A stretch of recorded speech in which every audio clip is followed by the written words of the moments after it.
ہمارے مول صاحب بولے کہ زندوں کا قبرستان نہ بنا. اگر سے آپ درود شریف الفاظ میں بول سکتے ہیں خود سے تو آپ بولیے, کیونکہ میں پہلی مرتبہ نعت پڑھ رہا ہوں اور یہ بندے ناچیز کی ہمت افزائی ہو سکتی ہے آپ کے درود شریف کا عرض کرنے سے. اگر سے کسی کو زور سے درود شریف پڑھنے میں ہمت نہیں ہو رہی تو آہستہ پڑھے. اگر سے آہستہ بھی پڑھنا نہیں ہو رہا تو صرف دل میں پڑھ لیا جائے. رتبے ہیں جن کے رتبے ہیں جن کے رتبے ہیں جن کے سب سے جدا وہ ہے پیار حبیب خدا. اللہم صلی علی سیدنا محمد. اللہم صلی علی سیدنا محمد. پوچھ لو یہ نظاروں سے گلشن گلزاروں سے, پوچھ لو یہ نظاروں سے گلشن گلزاروں سے, سورج چاند ستاروں سے ذروں سے مہپاروں سے. پوچھ لو یہ نظاروں سے گلشن گلزاروں سے, سورج چاند ستاروں سے ذروں سے مہپاروں سے, ہر منظر کی ایک ہی ندا. اللہم صلی علی سیدنا محمد. اللہم صلی علی سیدنا محمد. لے کے چلے تلوار عمر, لے کے چلے تلوار عمر, لے کے چلے تلوار عمر, کاٹنے پیارے نبی کا سر. لے کے چلے تلوار عمر, کاٹنے پیارے نبی کا سر. دل کی دنیا پاک ہوئی, دل کی دنیا پاک ہوئی, مل گئی جب نظروں سے نظر, عمر کے دل سے آئی صدا. اللہم صلی علی سیدنا محمد. اللہم صلی علی سیدنا محمد.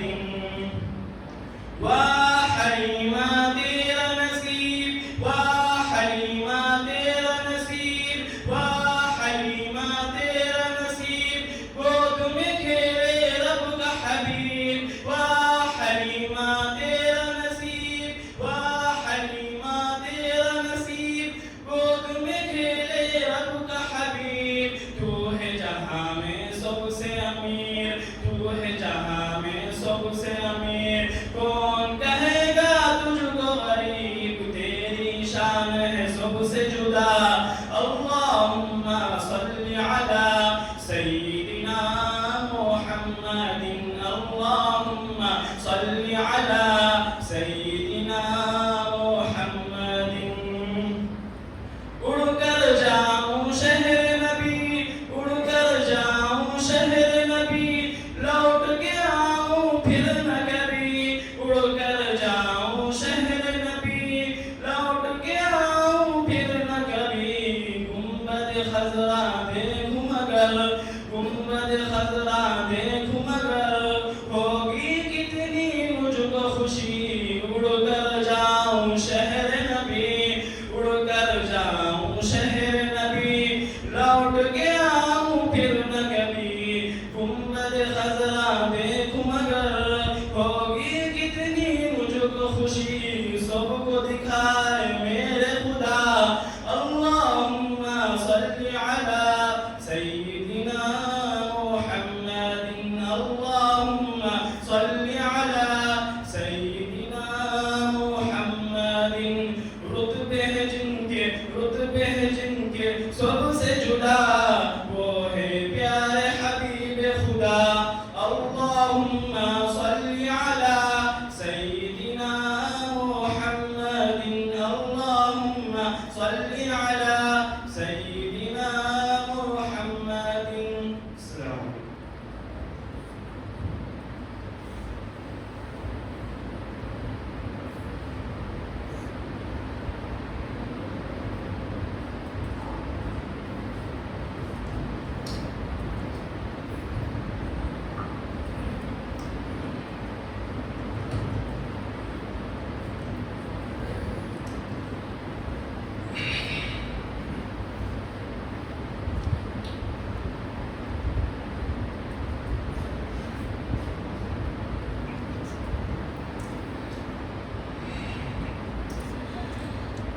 الحمد لله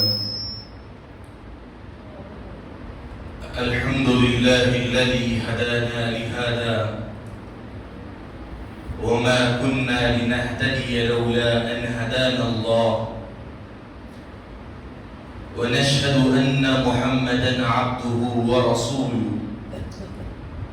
صلى الله عليه وعلى آله وأصحابه وبارك وسلم تسليما كثيرا كثيرا. قال الله تبارك وتعالى في القرآن المجيد: أعوذ بالله من الشيطان الرجيم، بسم الله الرحمن الرحيم. إنما يأمركم بالسوء والفحشاء وأن تقولوا على الله ما لا تعلمون. وقال الله تعالى في موضع آخر: ومن الناس من يشري نفسه ابتغاء مرضات الله والله رؤوف بالعباد. يا أيها الذين آمنوا ادخلوا في السلم كافة ولا تتبعوا خطوات الشيطان إنه لكم عدو مبين. صدق الله العظیم.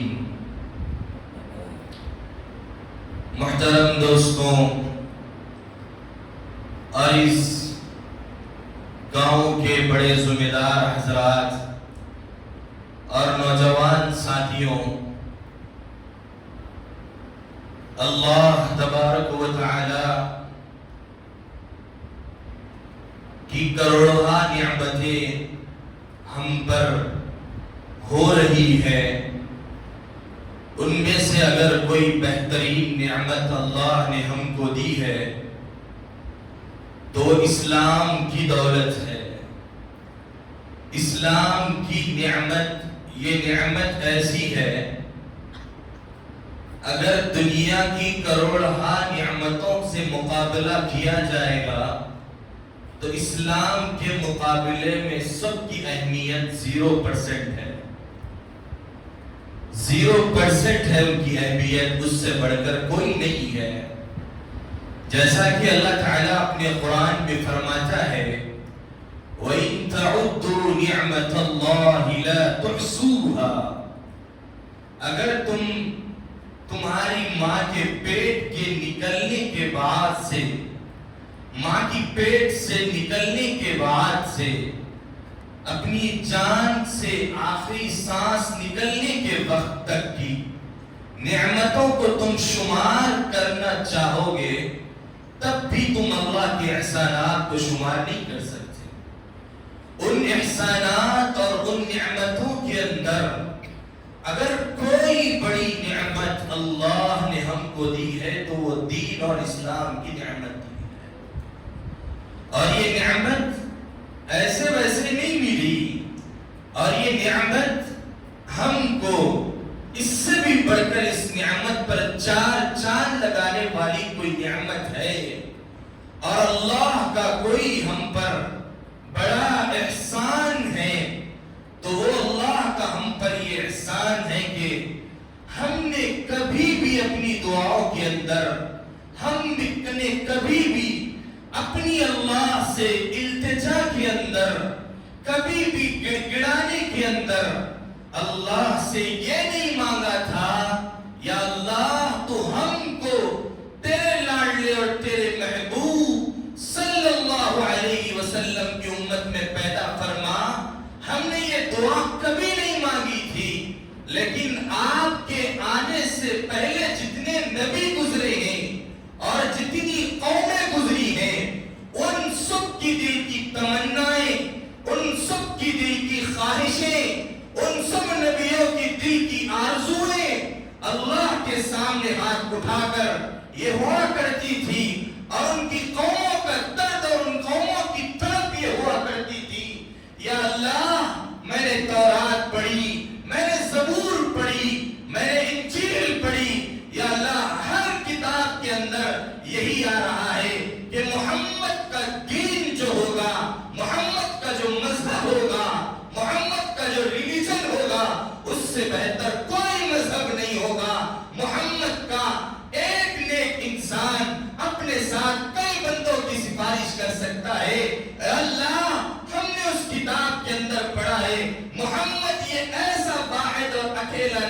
ہوگا جو نبی اپنی امت کو پہلے جنت میں بھیجے گا اور اپنی امت کی سفارش کرے گا، بعد میں خود جنت میں جانے والا ہوگا۔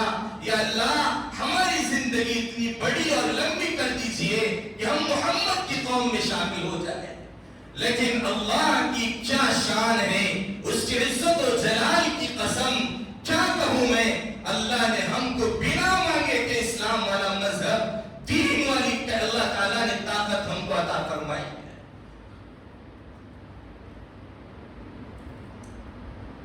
کوئی ہے اس سے بڑھ کر کوئی نعمت ہم پر ہو سکتی ہے؟ اس سے بڑھ کر کوئی اللہ کا احسان ہم پر ہو سکتا ہے؟ اس سے بڑھ کر اللہ کا کوئی انعام ہم پر ہو سکتا ہے؟ ہم نے کبھی اپنے گریبان میں جھانکا ہے؟ ہم نے کبھی اپنے دل کو ٹٹولا ہے؟ ہم نے کبھی اپنی تنہائی کے اندر سوچا ہے کہ اللہ کی کتنی نعمتیں ہم کو ملی ہے؟